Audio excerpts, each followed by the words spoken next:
Veamos ahora las generalidades que nos permiten definir lo que es la corriente alterna. En primer término, cuando hablamos de corriente alterna, tenemos que hacer referencia a lo que es una onda sinusoidal, la cual es una representación gráfica en forma de función seno que describe cómo la corriente alterna va cambiando su valor en el tiempo, a diferencia de lo que ocurre con la corriente continua, cuyo valor siempre es el mismo, es decir, es constante. La energía que generalmente proveen las empresas de servicio eléctrico en diferentes países del mundo son formas sinusoidales de voltaje o de corriente, ya que la corriente alterna es la que mayoritariamente se produce a nivel mundial debido a los costos y a las facilidades técnicas de producción de este tipo de energía. La energía de corriente alterna comercialmente disponible se obtiene de máquinas eléctricas rotatorias que generalmente se les llama generadores de corriente alterna, también se les suele llamar alternadores o generadores de potencia, y estas máquinas generalmente son movidas por sistemas de energías primarias basadas en sistemas de agua, sistemas de vapor, gas o viento. Los generadores de corriente alterna tienen como función principal transformar energía mecánica en energía eléctrica, es decir, transforman movimiento en electricidad. El símbolo que utilizaremos para la representación de fuentes de voltaje sinusoidales en un diagrama eléctrico es el que se muestra en esta figura. Observamos entonces un círculo con una onda sinusoidal en la parte interna que nos representará entonces las fuentes de corriente alterna. La siguiente figura es una gráfica entonces que muestra la forma de una onda sinusoidal, la cual puede ser o de corriente o de voltaje. Acá vemos entonces la representación gráfica conocida como onda sinusoidal, bien sea de tensión o de corriente. Y comenzamos entonces por definir el eje horizontal en el cual se establece el tiempo que va a establecer la duración de las oscilaciones de la onda sinusoidal. Tenemos los valores máximos, en este caso positivos, que va a tomar la onda sinusoidal de corriente alterna, y también a este tipo o a este rango de valores entonces lo vamos a llamar el valor máximo, bien sea de voltaje o valor máximo de corriente, según sea el tipo de señal que estemos analizando.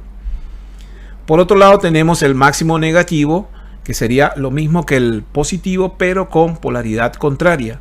En este caso entonces tendríamos los valores máximos negativos de voltaje o de corriente, repito, según el tipo de señal que estemos analizando. Veamos ahora lo que es una señal de una fuente de corriente alterna y ahora analizaremos el comportamiento del voltaje y la corriente en un circuito básico. Acá tenemos entonces la onda sinusoidal con lo que sería la alternación positiva, y en este caso estaríamos observando en el circuito que la fuente tendría una polaridad positiva en la parte superior y una polaridad negativa en la parte inferior. Por lo tanto, durante este intervalo de tiempo, la corriente se estaría desplazando en esta dirección como se muestra acá en la figura.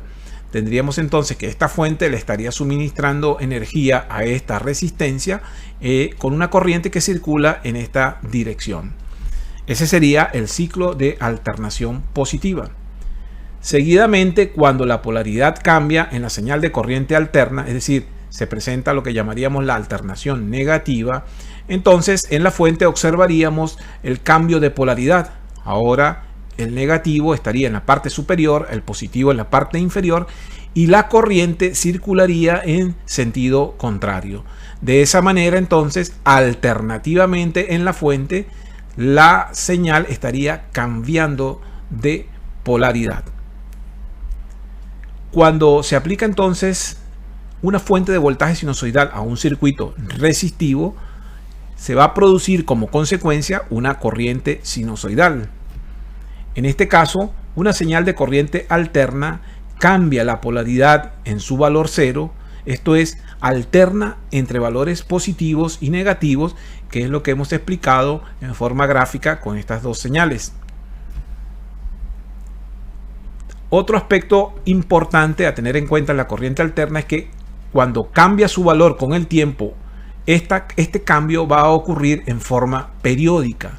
y en forma alternativa va a estar cambiando su polaridad. Es decir, que el cambio de positivo a negativo va a ocurrir cada cierto tiempo establecido, que es lo que comúnmente vamos a llamar periodicidad.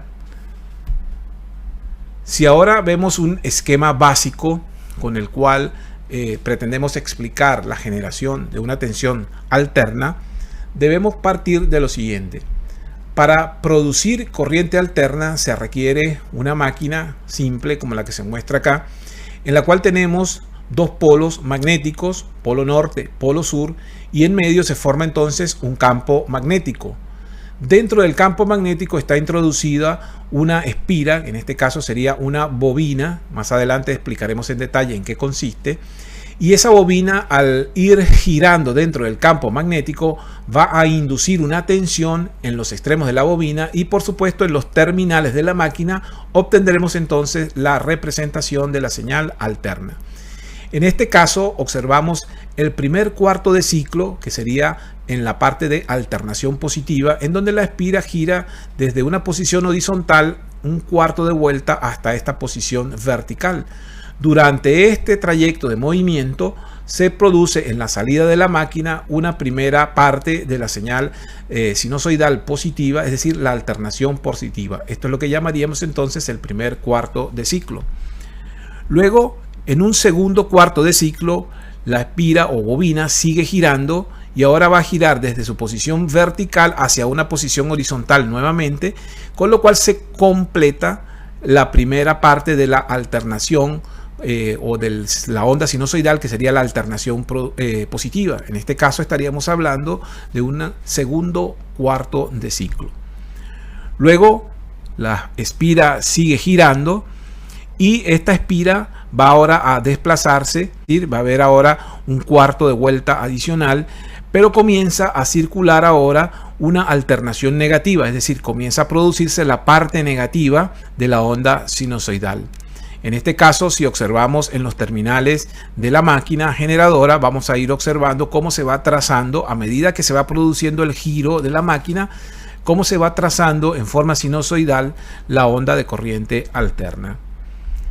Luego entonces, cuando se completa la primera vuelta, se va a completar entonces un ciclo completo de la onda sinusoidal. En este caso estaríamos cumpliendo el cuarto ciclo de alternación, en este caso sería la alternación negativa, y por lo tanto estaríamos completando un giro completo de la bobina dentro de la máquina de generación, que produciría por supuesto una señal sinusoidal completa.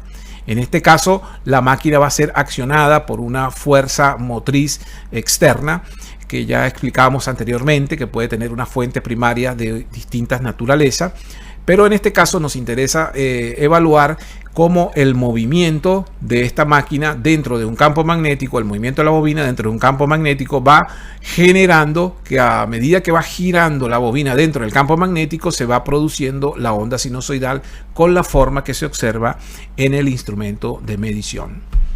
En este caso podemos concluir que el elemento giratorio de la máquina es un conductor que generalmente se le da el nombre de rotor y que se encuentra dentro de un campo magnético.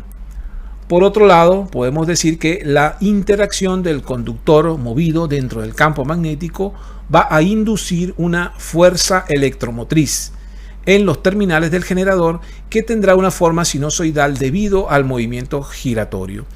Estos principios se fundamentan en las teorías electromagnéticas que vamos a estudiar profundamente cuando estemos en el curso de máquinas eléctricas, en el que se analizan todos los conceptos de electromagnetismo que permiten entender en detalle cuál es el principio de funcionamiento de las máquinas eléctricas para producir electricidad.